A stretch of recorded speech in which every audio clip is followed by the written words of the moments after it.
Did you know sperm whales are named after sperm? You're gonna learn fun things today, kids. That sounds like I'm horse shitting, but that's real. Warning, this podcast contains violence, sexuality, gore, and other horrible and disturbing things. Listener discretion is advised. Also, the hosts of this venture are ignorant dipshits, so please do not take anything they say as fact. And enjoy the show. Now, are you sitting comfortably? Good. Then we'll begin.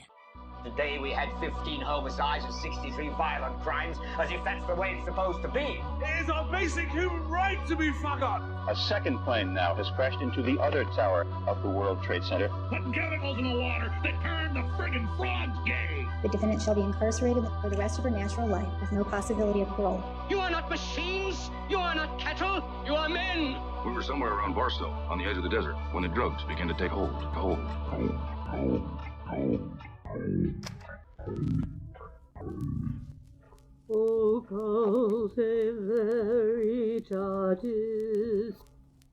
Hello, and welcome to Occulte Veritatis podcast. I'm Ood Gallifrey, and in distance recording with me, Murray, Richard Bigley, and living inside of our electronics as cursed electrons. I'm the soundboard demon, and I hate all of you. Understandable. You're a demon. Well, also, you guys are employing me, which is nice, and, I don't have to live in hell, because, let me tell you, the neighbors are terrible. But still. So today, we're going to talk about the whale ship Essex. Now, a lot of people have heard about Moby Dick, the tale of the great white whale and Captain Ahab hunting him down. But fewer people know that Moby Dick was based on a real story of an actual ship that went down in the early 1800s. I'll go down on you in the early 1800s. we need to consult Doctor Who for that. Gross.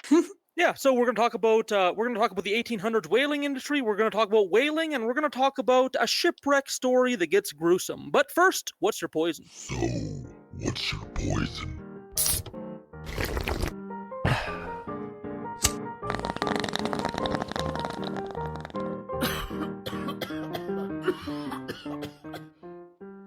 I'm drinking Merlot from a box. I'm drinking Original 16 because why the fuck not? I'm choosing to drink, even though I have a beer and an energy drink sitting beside me, I'm going to save those for the next episodes. I'm going to be drinking water today since many of the subjects in our story are going to become so thirsty as the tale goes on. I'm thirsty. Me too. I'm always thirsty. Ditto. Isolation's been hard on us all. Hard on. Lord in heaven. Yes, I'm drinking water. It helps my body do chemical stuff, and it also keeps me alive. So 10-10, good. Alrighty. Do you guys want to get into the real whale ship Essex? I'm so excited because Moby Dick is my favorite book. Funny enough, the real story is a lot more brutal than the Moby Dick story. As brutal as the Moby Dick was. 20 years after the tragedy, a young writer named Herman Melville sails the same Pacific waters. He carries with him an astonishing book, a memoir of the sinking of the whale ship Essex, written by her first mate, Owen Chase. The disaster casts the crew on one of the most horrifying odysseys in maritime history. 20 sailors, some of them mere teenagers, matched against 1 million square miles of ocean. The sinking of the Essex inspires a literary classic, Herman Melville's Moby Dick. Melville wrote that although he knew his book was a strange book and an odd book, he wanted to capture the truth of the thing. He liked to blend the allegorical and the factual. And in the Essex story, he had a real-life incident in which something of allegorical proportion, a whale attacking a ship, actually had taken place. The true story of the Essex is a 3-month ordeal of sacrifice and survival, execution and cannibalism. So our setting, early Massachusetts in the 1700s. Massachusetts? Yeah, Massachusetts? Luckily, I don't have to say that too many times. I just have to say Nantucket, and I can say Nantucket. Massive cum shits, right? Yes, early massive cum shits in the 1700s. But basically, a very crash course history on this area. Europeans colonized this island and decimated its environment over a short period of time. They arrived at an island called Nantucket, and they found it populated with Wampanoag indigenous people. Whose dick was so long you could suck it? Actually, I don't know if islands have dicks, but if they do, I imagine you could try. There once was a man from Nantucket whose dick was so long you could suck it. Yeah, so these Europeans arrived at Nantucket, and they found it populated with Wampanoag indigenous people and fertile land. And as colonizers do, they overfarmed the area over the next few years and basically killed the soil's ability to grow food. So now the colonists and the indigenous people in that area were fucked because the colonists didn't take the land seriously and overfarmed it. So then the colonists decided to pivot to whaling in the late 1700s. And the Wampanoag people, now desperate because their land had been decimated, decided to not willingly, more like encourage with force, to help the colonists hunt the whales.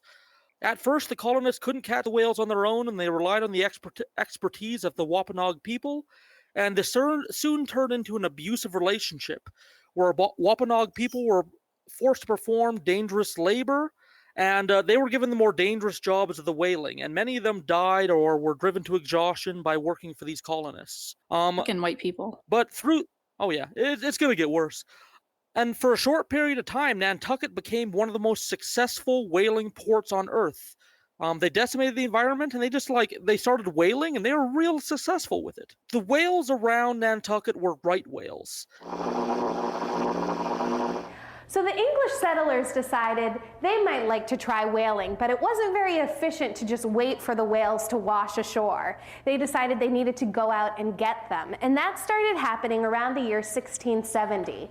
What happened then was a whale actually swam into Nantucket Harbor, and it got stuck here. It swam around for about 3 days. It couldn't get back out of the harbor, and so one of the settlers fashioned a crude harpoon. He rowed out to the animal and killed it and dragged it back to shore. And that was the beginning of what was called shore whaling. Now, what were these animals that Nantucketers were hunting at this point? They were called right whales, and they got their name because they were the right whale to kill. There were a couple of different factors that made them the right whale to hunt. The first is that they're very slow moving, so they were easy to catch. They're also very friendly, docile, and trusting. They didn't swim away from boats if you would row up to them. The last thing is that they're very fat. They have a lot of blubber, which means that they float after you've killed them, and it also means they make a lot of oil. And so all of these qualities made them the right whale to hunt. And these were the ones that were swimming by Nantucket during the winter months. Right whales have a beautiful spout. If you were going to ask a child to draw a picture of a whale, what they would draw is the right whale spout up and out like a plume. So now Nantucketers have two products, the oil from the whale's blubber and the baleen from its mouth, and they decide they are going to start a whale fishery. Right whales were all right to hunt. They started harvesting all the right whales surrounding Nantucket Island, and of course when the right whales were harvested, they started going out further and further from Nantucket to go on these whaling expeditions.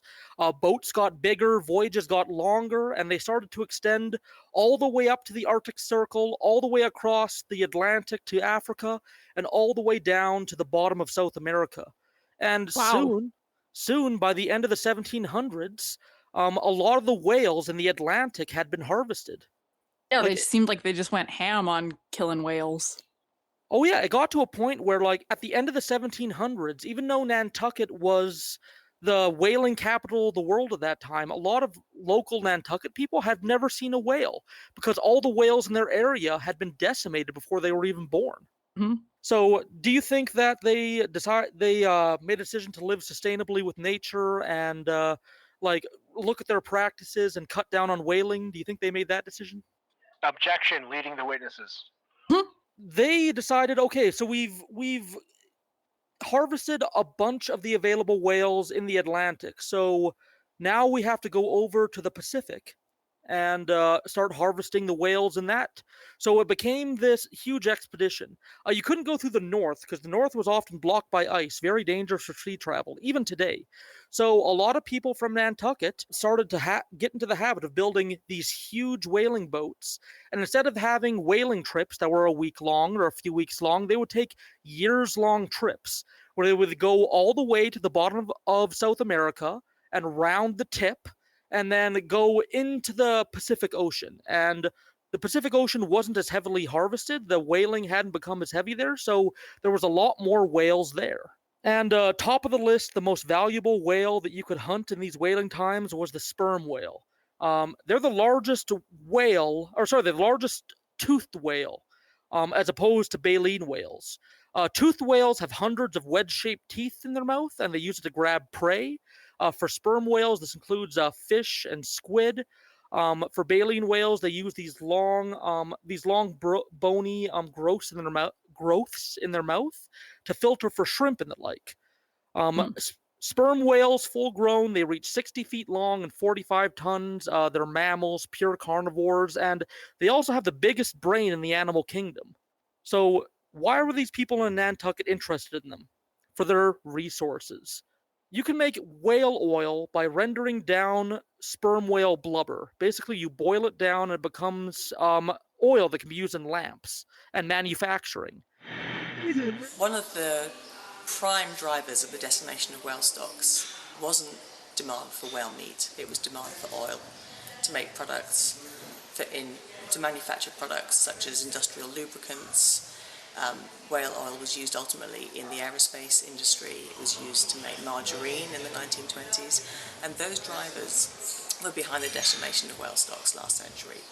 What we're concerned about is that the whaling nations, while there isn't demand for whale meat, are now developing new uses, new applications of whale oil that they are intending to find new international markets for. First of all, domestic markets, but ultimately, in the long term, international markets. A second thing that could be harvested is a waxy liquid that was stored in basically the forehead of the whale, and it was called spermaceti. And it was held... Spermaceti? Yeah, spermaceti. Here's where my factoid comes in. The spermaceti was goopy and white and kind of partially liquid, and it looked a lot like cum. It looked like sperm. So literally, sperm whales are named after sperm because the spermaceti in their head, that liquid, looks like cum. So that's where their name comes from. I hate that I know that now. From the Greek sperma, meaning seed, and seti, meaning whale. Whale seed. Well, that's something. That's something. You don't know how important candles are. Candles, were a significant part of the history of artificial lighting. Basically, this is what allowed us to expand the usable hours in the day. The major source of fuel for candles for centuries was animal fat or tallow. The problem is smoky, stinky, but that's what you could produce at home. That's what we had for centuries, the tallow candle. Around the middle of the 18th century, things changed in a big way. You had important innovations around 1750 that were game changers for this place right here, Nantucket, and whaling. And big event that happened about this time was the discovery of the value of this, the spermaceti waxy subject that's found in the head cavity of this guy. And so this was a game changer because somebody figured out that if you could separate this spermaceti that's found in the head cavity, the waxy subject that remains is a really effective candle fuel.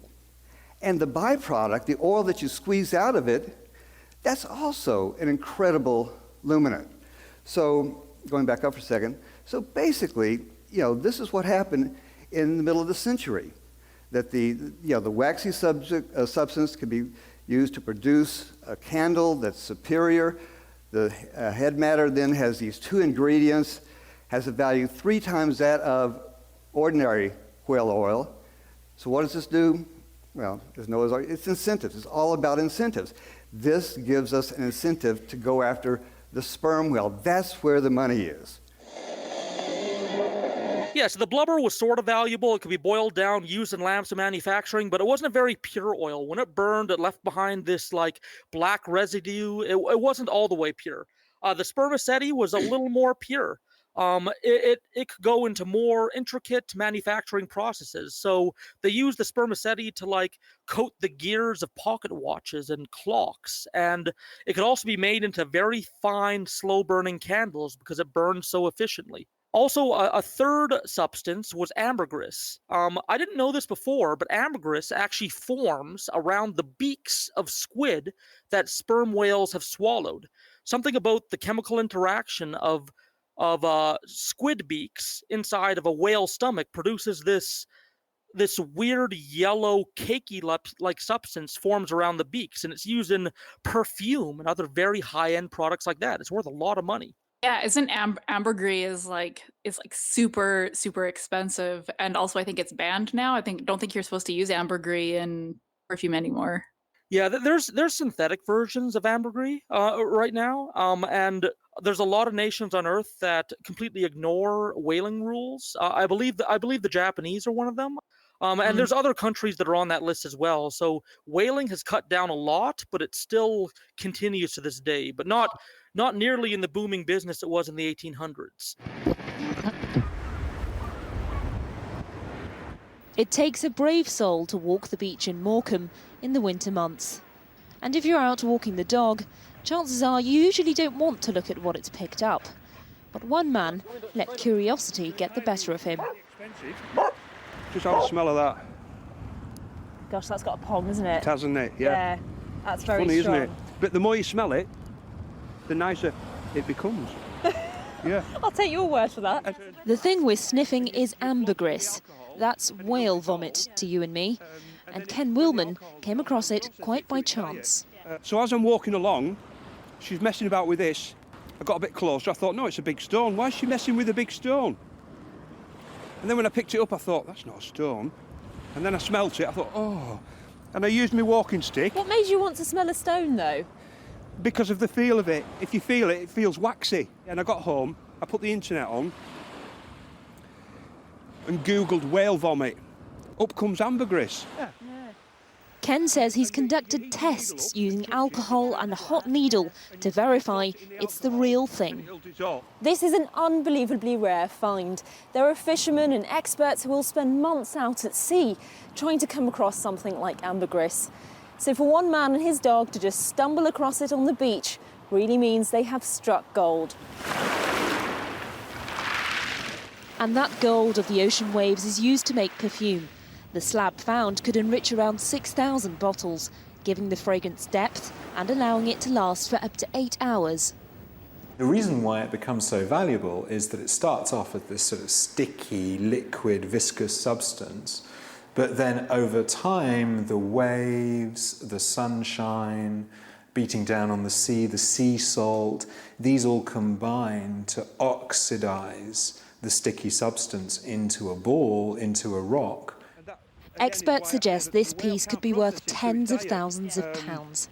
Turns out a winter walk on a rainy beach may be worth braving after all.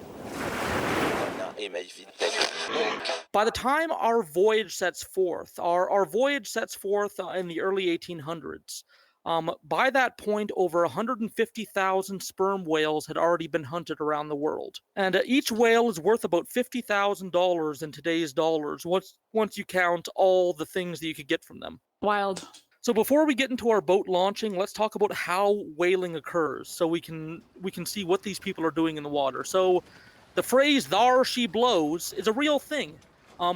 When a whale comes out of the water and breathes out, it produces a spout of water out of its blowhole.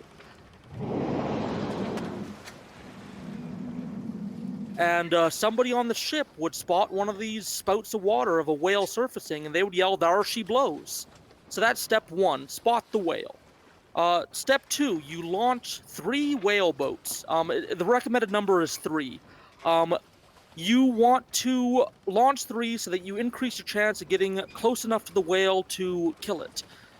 You load harpoons and lances and harpoon lines that are tied to the boat. And you set off. So step 3, The 3 whale boats would race to the whale's location, powered by rowing usually, and they can't come in too hot too quickly. Whales have very, very good hearing, and basically it was thought that if you splash and thrash around with your paddles too much as you approach the whale, you'll scare it off. It'll just dive. You'll lose it. So they would come in very fast, but when they got within like 100 yards of the whale, they would stop rowing and just drift in quietly. Step 4, the harpooner would instruct his boat to drift slowly to the nearest whale. He would then take a 5-foot-long harpoon and plunge it into the 60-ton animal. This harpoon is known as the whale iron.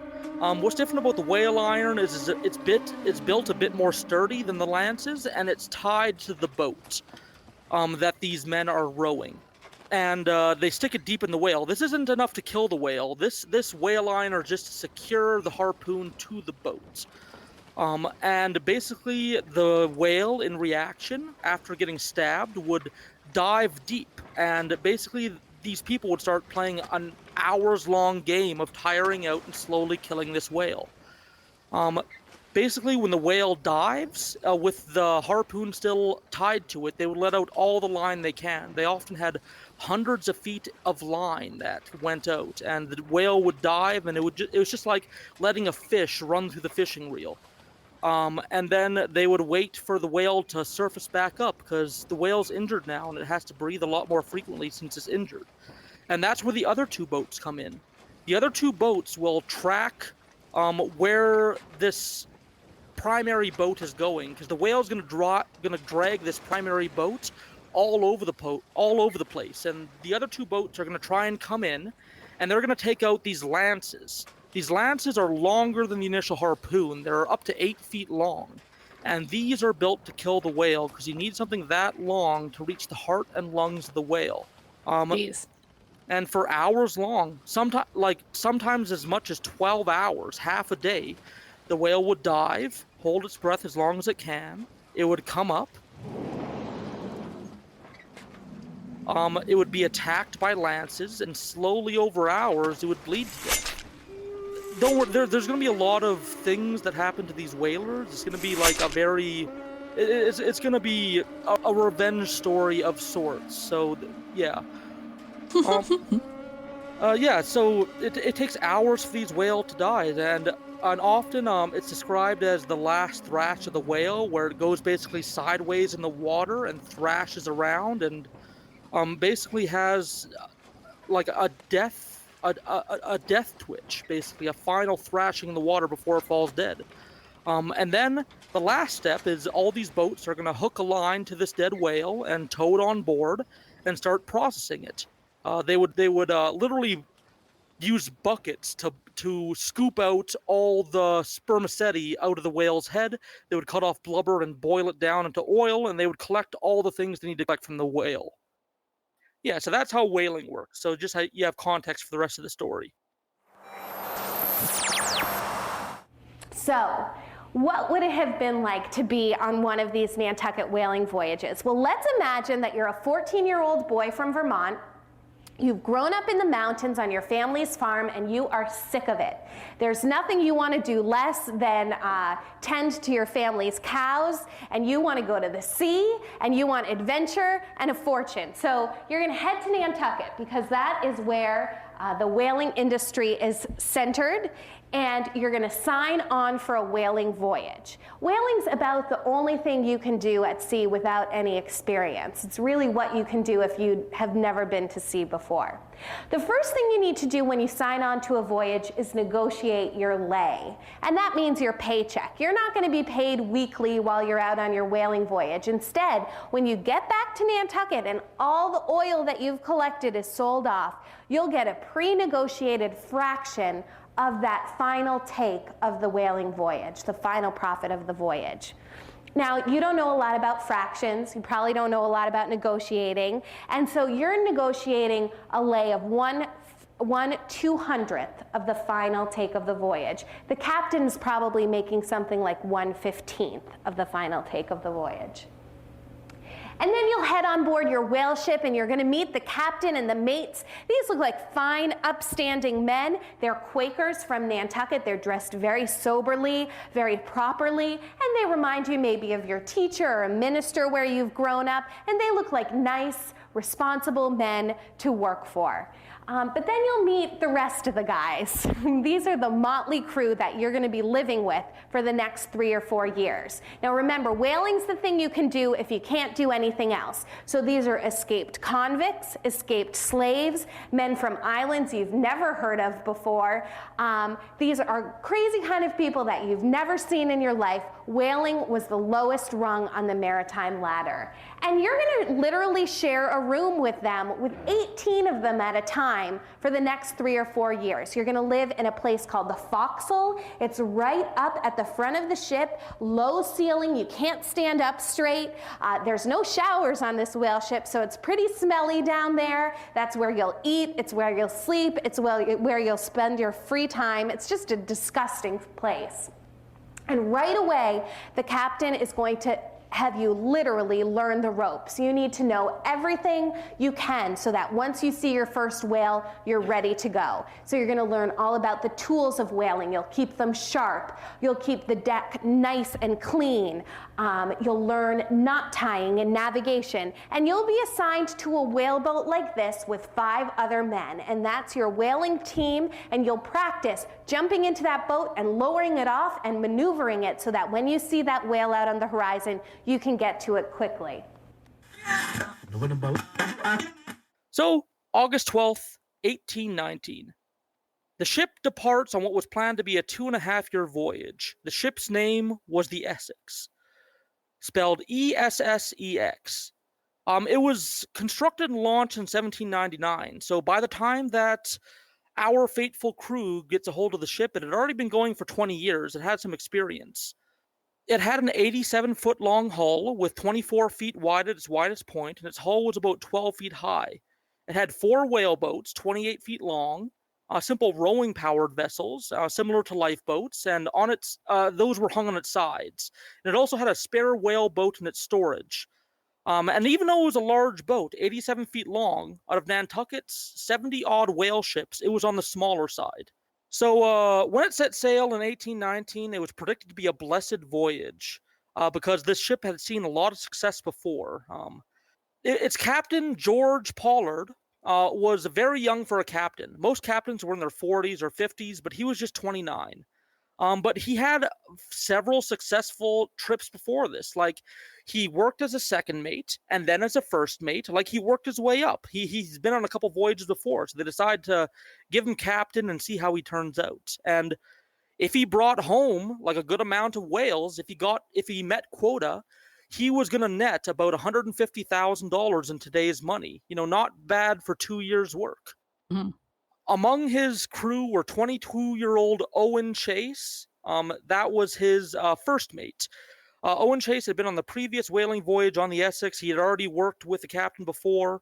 They had a second mate, Matthew Joy. 17-year-old Owen Coffin, unfortunate name, was Captain Pollard's cousin. And Pollard swore to Coffin's mother that he would protect Coffin at all costs. We'll see how that turns out later. There are also 7 additional sailors from Nantucket itself. These were European white colonist men. There was also a super young member on board the Nantucket. The youngest Nantucket member on board was a 14-year-old cabin boy named Thomas Nickerson. Thomas was like bright-eyed and kind of, naive. When he first stepped on board the Essex, his quote was, "This is the most pleasing moment of my life." Oh. Yeah, as the story progresses, you're going to see how all this optimism is kind of going to turn sour. And the 7 remaining members of the crew were freed black men. Now, they weren't slaves on this ship. They were free black men. Like they weren't under direct ownership and power of the white men on board. But that doesn't mean they were given the same rights. They were still treated as second-class citizens. They paid them the same. They got an equal cut of the pay, but they had no opportunity for advancement or promotion. they had to sleep in the worst quarters of the ship, the most cramped quarters at the area of the ship that had the most movement, like the shittiest places to sleep in, and they got third pickings for any rations. So they ended up eating less and eating lower quality food than the rest of the crew. Yeah, so just go over, we have Captain George Pollard, First Mate Owen Chase, Second Mate Matthew Joy, 10 sailors from Nantucket, all colonists, and 7 additional freed black sailors that were paid the same but treated as lesser, and finally, 14-year-old, bright-eyed Nantucket cabin boy Thomas Nickerson. The crew had 21 men, and it set sail. It planned to go south around the south end of South America, around Cape Horn, which is like the most southern part of Chile, and it planned to kill whales along the way. Now, the other member of our story. At the same time that the Essex set sail, a large sperm whale, an old male, was swimming down from the Bering Sea to its southern breeding grounds a few thousand miles off the coast of South America. This old sperm whale was 80 feet long, nearly the length of the Essex itself. It was a very old male sperm whale, and it was basically swimming down to meet a bunch of lady swimming sperm whales. It was mating season, and he was hot on the trail and willing to swim thousands of miles to meet them. Fair enough. 2 days after setting sail, 2 days, it was caught in a strong storm and nearly sank. Apparently, the crew was working through the night, bailing water and keeping the boat afloat, but by the end of the storm, all hands were on deck, but something called the topgallant sail was broken. Now, what's a topgallant sail? It's basically a second set of sails above the main sails that allowed for increased speed and maneuverability. Basically, it was secondary sails that gave the captain the ability to drive the boat faster and more controlled.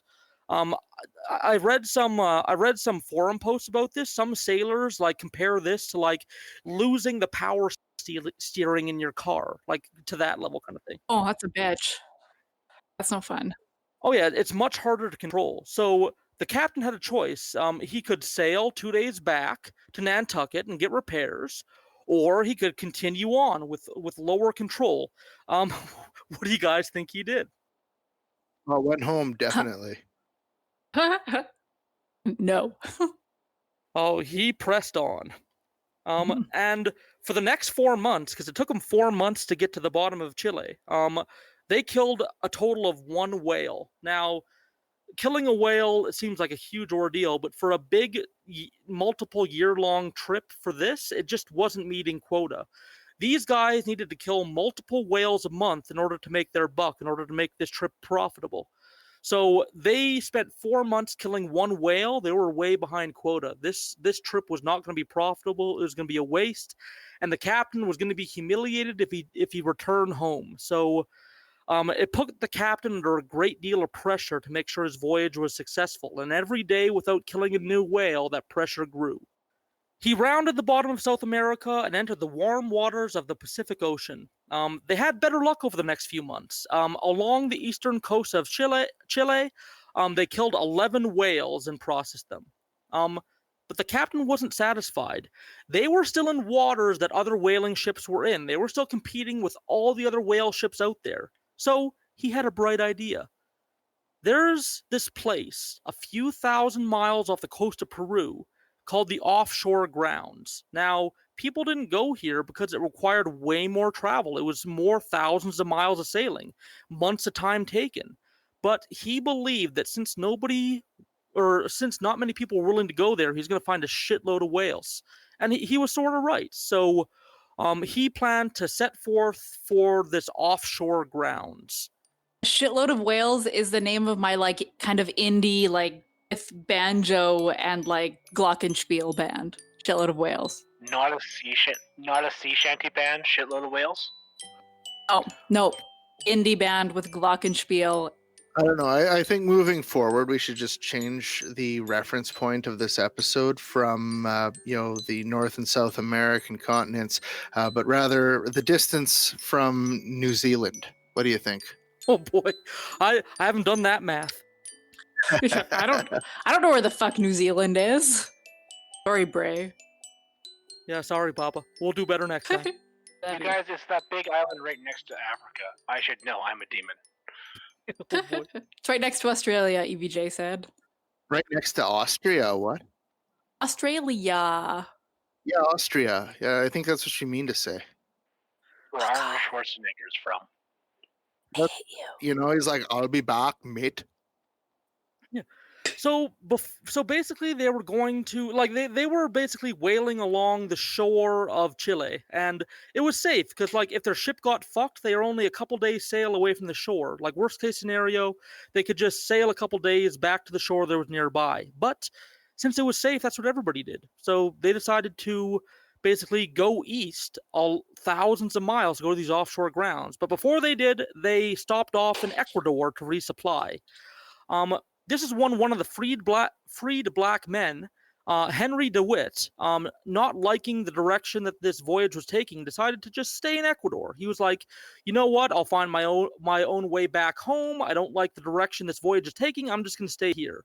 Good call. Yeah, you guys will see that. That pretty damn good call. It seems like your foreshadowing is, To go from Ecuador to Massachusetts, that's quite the hitchhike.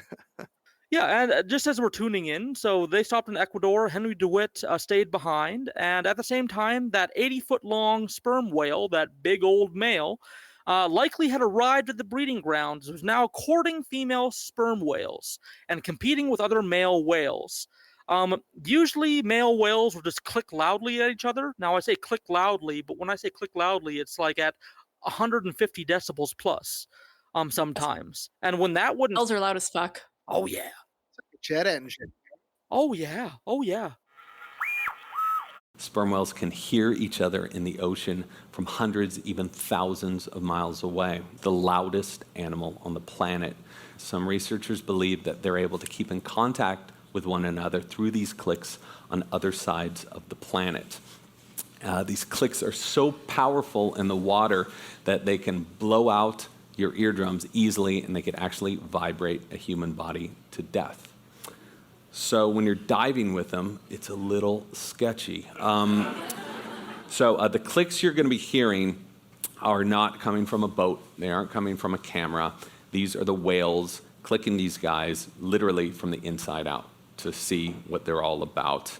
And the clicks were so powerful that one of these guys put out his hand to stop a whale from running into him, and his hand actually was paralyzed for about 4 hours afterwards. So he learned not to keep out his hand in front of him when he was diving. This is an emerging discipline of research, and it's pretty sketchy. We're going to play this kind of loud so you can really get an experience of what this is all about. There we go. Okay.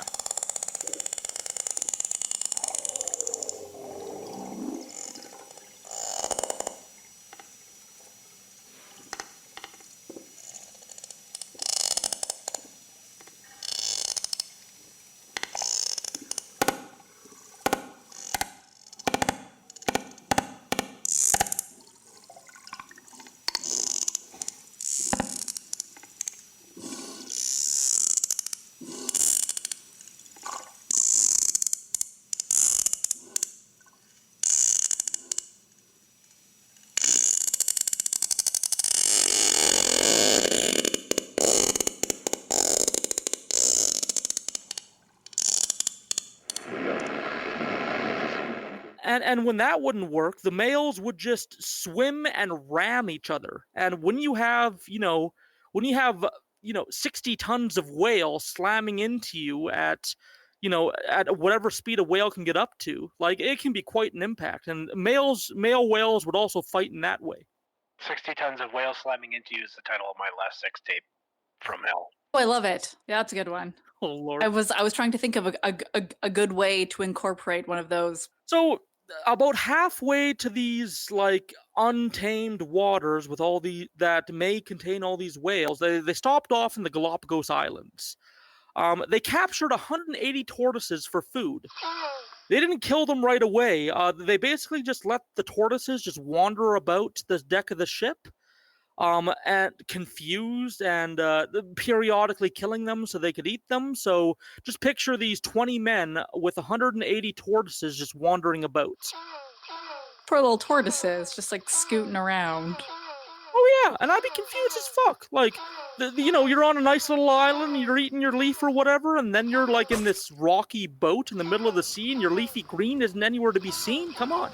Not like that. Also, while they were in Galapagos, they went to one of the islands in the Galapagos, and they set fire to it. It was later quoted. Why? It was recorded in history to be a sort of prank. Like literally, that's what the history books say. It was a type of prank. Very rude. And it went up in flames and destroyed its ecosystem. And you know how each island in the Galapagos has like finches that are like native to it? Yes. Well, just like that, each of the islands in the Galapagos used to have a tortoise species that was specially adapted to that island. So they just killed off one of the subspecies of these tortoises by torching the whole island and destroying the ecosystem. So one island decimated by this crew. Yeah. And there may be another.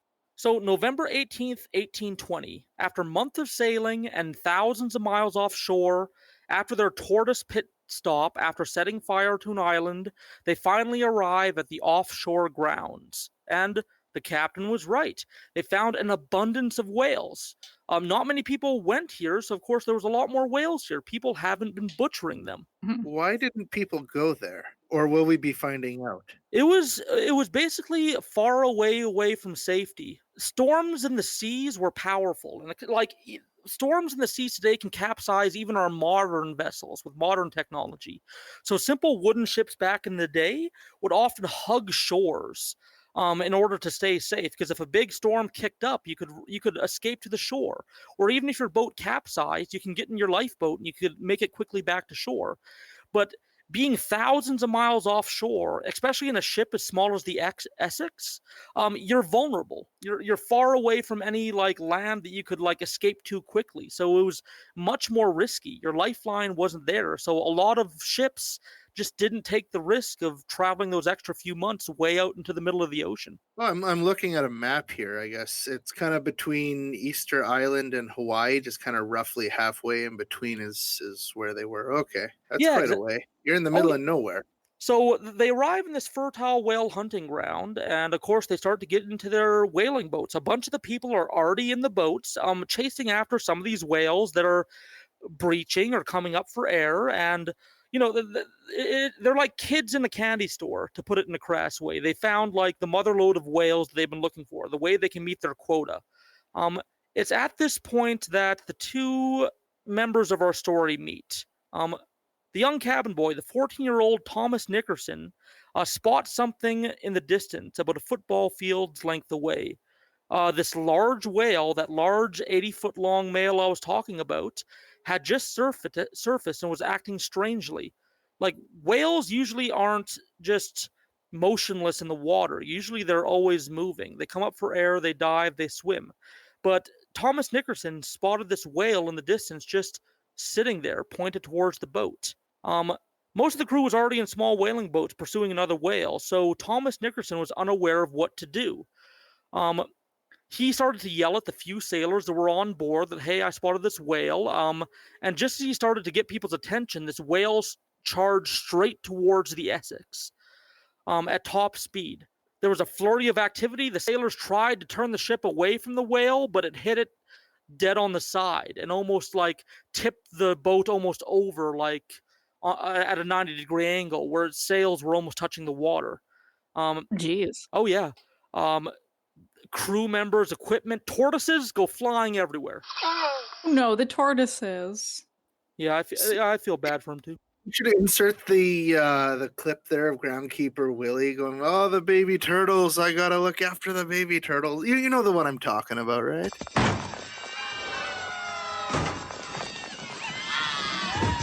If I don't save the wee turtles, who will? Ah! Save me from the wee turtles! They were too quick for me! This was rare. Like, an unprovoked attack on a whale vessel was nearly unheard of. Like, sure, when you stab a whale with a harpoon or a lance, the whale might strike out with a fin or a jaw or a tail and try and capsize your boat to get it the fuck away from you. But usually whales didn't, like, strike first. Usually it was a reactionary thing. But for some reason, this whale decided to charge the ship. And the whale, now running into the ship, was a little dazed and motionless, just kind of sitting right about the ship. And the first mate, Chase, was still on board. And he raised a lance to try and kill the stunned whale, but then he decided not to. He spotted the whale's tail, and he decided that the whale's tail was too close to the rudder. If he were to stab the whale, the whale's tail might rise and crush the rudder and damage it.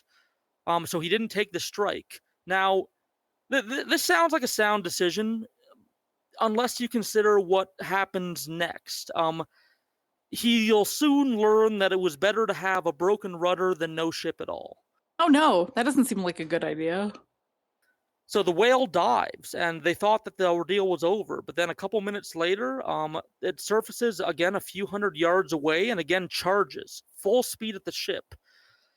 This time, instead of hitting the side, it kind of hits the front of the ship, like right at the bow. And apparently, it was reported that everybody on board basically lurched forward as the whale hit the front of the ship, and basically where the whale impacted, it crushed a bunch of the wood on the front side of the ship, and the ship began to take on water. The people that were on board really didn't have enough time to recover everything. The Essex was taking on water, and all they could do was salvage some food, salvage some containers of water, salvage some navigation equipment, and pile it all onto the remaining lifeboat that was there, or whaling boat that was there, and leave the ship. And basically, when the other 3 ships came back, wondering where the Essex was, the crew that witnessed the whale attack basically had to just say, like, the whale stoved us, which was what the first mate said. He said, the whale stoved us. The whale sank our ship. Oh, yeah. And the large whale wasn't killed. Like, it didn't, like, surface again and, like, get stabbed. It seemed at this point to disappear. It dived under the waves and was never seen again by the crew. So, whale charged twice, sank the ship, got the fuck out. Now, charged twice and got the fuck out is the name of your sex tape. I mean, that's more that's more accurate than most, I guess. Now, did this whale take revenge on mankind on behalf of all whales? Not likely. Biologists that study sperm whales say that the whale that struck the Essex was more likely confused or disoriented. One of the whaling boats was in disrepair. It had been struck by a whale tail earlier in the voyage, so they were in kind of the hull of the ship, hammering away, repairing this thing. And biologists theorize that the hammering of the repairs might have sounded like an angry male sperm whale, and this old bull may have felt threatened, so it charged what it thought was another male whale, and it basically. Well, that's fair. Yeah, and basically that's what they theorize, because also whales have terrible eyesight. Like, they can't see much. They navigate mostly by sound. So if you hear the sounds of what sounds like an angry male nearby and it won't back down because it keeps on hammering away, you just might charge it. So the crew take stock of the situation. They were only able to salvage a handful of navigation equipment, some fresh water, some rations, and other small bits of equipment from the Essex before it fully sank. And they were also able to collect 2 hogs and some tortoises that they found floating around where the ship went down. So they were able to rescue some of the tortoises and a couple hogs. Good. Now, there's a bunch of points here where they could have saved themselves as we're going through here, and we're gonna talk about a bunch of them. So first, they decided to take stock. What do we do next? They decided, should we go to the Marquesas Islands, which were the closest islands over 1,200 miles away. So you see that this is kind of why they didn't want to be in the open ocean. Their closest point of safety was 1,200 miles away at this point. But these islands were rumored to be populated by cannibals. Now, we don't have the historical records to know whether cannibals existed there or not, so these might have been just rumors. I don't know. So they decided not to go there. Even harder to believe is the fact that for hundreds of years, the islands were avoided by explorers such as Captain Cook, who dubbed them the Cannibal Islands. This grisly reputation held Europeans at bay until the early 1800s. Today, the only vestiges of cannibalism are found behind glass at the Suva Museum. This display depicts the ancient custom of putting the bones of hated enemies between the branches of a tree at the edge of the village as a warning to potential raiders and to keep evil ancestral spirits away. These implements are forks used in a ritual cannibal ceremony. They prevent the fingers of the diner from touching the flesh of the victim. Although cannibalism disappeared, another unusual ritual practice survives today. Vila Vila Irevo literally means jumping into the oven. This practice of firewalking is performed almost exclusively by members of the Sawa'u tribe from the island of Benga off the coast of Viti Levu. Their next option were the Society Islands. But again, the crew said that there was rumors of cannibals in the Society Islands. Now, this time I do know those rumors to be false. Here's the first opportunity that they could have been saved. They could have went to the second closest island, and probably most of them would have survived. Turns out that the Society Islands had been occupied by the English for over 20 years, and they set up a little society and trading post there. So the Society Islands would have been a great option for them to stop off on. But sounds really wholesome and awesome. Yeah, like they're like English are a bunch of white people, a bunch of people from Nantucket. They would have been welcomed with open arms, you know? Especially because they had a dick so long you could suck it. Yeah, especially because of that. You know, being at sea's hard. Ha ha ha. Sorry, I can't get the Nantucket limerick out of my head. Oh, there's Nantuckets and sperm and I'm only so mature. I'm gonna be 14 years old for the rest of my life. I have to live authentically, you know. And I mean, oh man, me too. Yep, 14-year-old boy right here. And your dick might be a little bit Moby, you know. Yeah. So, but I mean, you know, they couldn't just Google these things. You couldn't Google Society Islands and be like, oh, hey, the English has. You couldn't do that back then. So they decided not to go to the Society Islands because they thought that they were populated by cannibals. Now, the irony is, if they would have chanced the quote-unquote cannibal Society Islands, they may have avoided becoming cannibals themselves. Ooh, dun dun dun. Dun dun dun. So, with little other options, the crew went with a plan proposed by First Mate Owen Chase: South America or die trying. Jeez. They were basically going to try and make a straight shot for South America, which is over 2,000 miles away at this point. And they were often fighting against the wind because the wind had been at their backs for most of the journey, but they thought it was their best foot forward. And maybe, just maybe, they might be able to make a couple pit stops at some islands to resupply. But really, they had very little navigation equipment. Their hands were tied, and like even finding islands in between to make a pit stop at was a long shot. So there were 3 boats. Captain George Pollard headed one with 6 others, his cousin Owen Coffin, Barzillai, William, Samuel, and Charles. First mate Owen Chase took the second with 5 others: Benjamin, Isaac, Richard, and Thomas. Hey, there's a Richard. Hey. He's not Bigley, though. There can only be one. And Richard takes out a long sword and charges towards the other Richards. This second boat was already broken along the bottom. It was already leaking water constantly. It was still afloat, but it just had salt water on the bottom half of it constantly because of a little pinhole leak that they had to bail out at a slow rate. So this second boat with First Mate Owen Chase at the helm was already in repair. And Matthew Joy, another one of the mates on there, with 6 others, took the third boat: Obed, Lawson, William, Joseph, Seth, and Isaiah. Each boat got 200 pounds of hardtack bread. Now, this isn't the tasty, fluffy hardtack bread that your grandma has. It's basically a hard cube with chalk-like consistency. It's basically flour and wheat and water being pressed into a square. And it was too hard to eat usually. Usually you had to dip it in some kind of ale or water or milk in order to eat it because it was too hard for your teeth to chew. Gross. Yeah, so each boat got 200 pounds of that. Each boat also got 65 gallons of water and 2 tortoises. And the leader of each boat got a pistol or a musket. And they knew their supplies had to last at least 2 months. That was the minimum amount of travel time they calculated. So the rations of food and water were divided for that time, and it resulted out in each man getting about a third of what an adult man would need daily of both water and food. So Imagine being on this boat for months at a time. These are your rations. 1 8-ounce cup of water and 6 ounces of hardtack, which is like the size of a really thick toaster strudel. It's like nothing. And you're at sea, like trying to control mass, trying to bail out water if you're in the leaky boat. Sometimes you're rowing. Like, there's things to do. There's activity to be had, and you're running on fumes.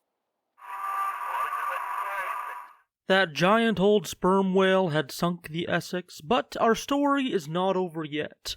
Tune in for part 2 next week, where we see just what these men will do to survive. Playing us out this week, a traditional whaling song that was apparently sung all the way back in the early 1800s when our story began. Sung by a seal trueblood. Here is Greenland Whale Fishery. Enjoy, and see you in the after show, where I'm going to read off the names of some new Patreon cult members.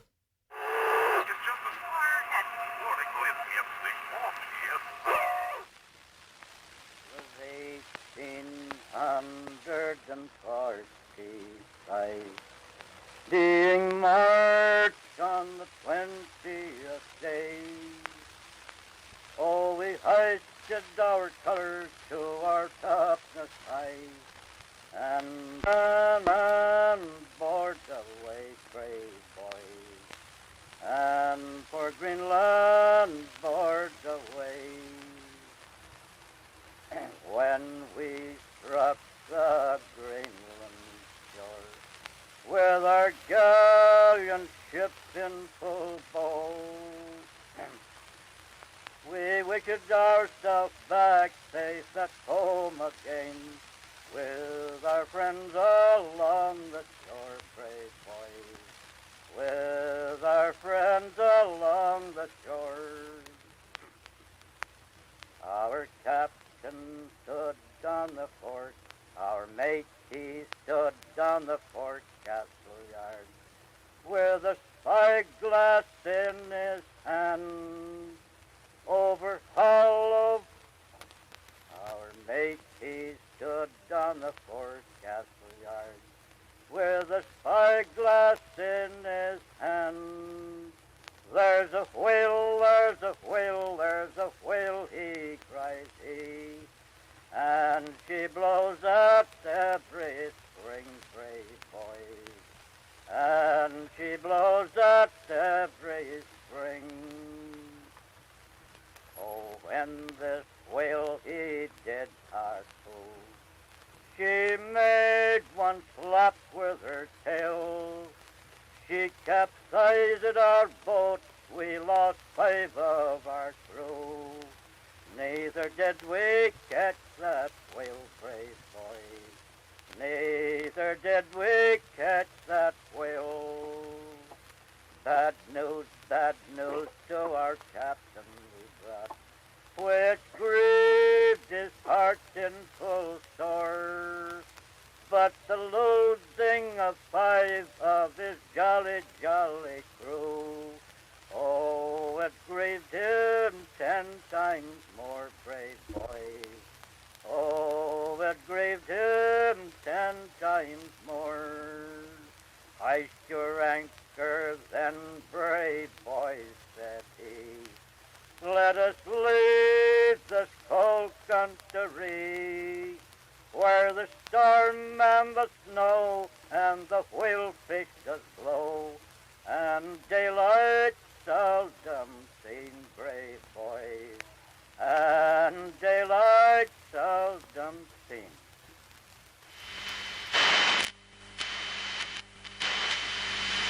We are here once again to welcome some new members into the cult of Valhalla. These people have decided to put their money where their mouth is. They decided that, hey, you know what, this entertaining podcast I listen to on a fairly often basis deserves a little bit of cash for the entertainment that they've given to me. And the money that these cult members contribute will go back into the podcast to buy new gear, fund road trips, and other projects that we are participating in, as long as keeping this whole train running. So without further ado, here is the newest members of the Cult of Valhalla. First we have Sarah E. Welcome to the Cult of Valhalla. Just remember that Iron Spike Thursdays are first come, first serve. Next up, we have Brannigan. Now, it is 2021, it isn't the year 3000 yet, so maybe Brannigan has not gotten his captained wings, but we all know his bright future, and we're glad to have such a prestigious captain in the flock of our cult. Welcome, Brannigan. Next up, we have Mars. Now, I'm not sure if they're the god of war or simply just a denizen of the red planet, but we're sure as hell glad to have a Martian in our cult. Maybe just a person named Mars, who knows. But either way, welcome to the cult, Mars. We're sure as hell glad to have you. Next up, we have Misfit Raider. Now, I'm something of a misfit myself. When I was in elementary school, the other kids didn't want to participate in my See What's Underneath the Wood Chips project. But I found the group of weird people who did support me, and I've been doing good ever since. So it's good to have another misfit in the crowd. Welcome, Misfit Radar. You know, the four of us, well, the five of us with the radio demon, I mean, he's a misfit too. And having met the other cult members, I'd say you're in good company. Welcome to the fucking cult. Last, but certainly not least, we have Bubbles Pond. And you know, when we're covered in blood at midnight and tying fabric around the maypole, having a cult member blow bubbles to add some playful ambiance to the horrible blood ritual we're conducing, well, that's a whole vibe, and it's a vibe we're happy to have within the Cult of Valhalla. Welcome to our new members, and I welcome anybody else. If you've ever considered paying for this show, you know, giving a little money back for the free entertainment we provide every week, just go to patreon.com/ovpod.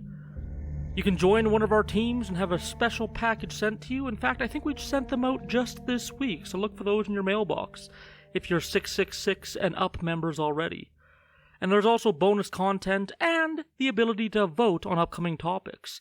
I know the poll that's up there right now is in a three-way tie for first place, so anybody could judge the future topic that gets chosen. Until next time, I've been Ood Gallifrey, and you know what? I just got through a gastrointestinal sickness.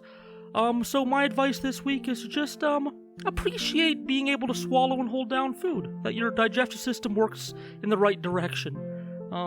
You don't know how lucky that is until you lose the ability for a few days. Have a wonderful week.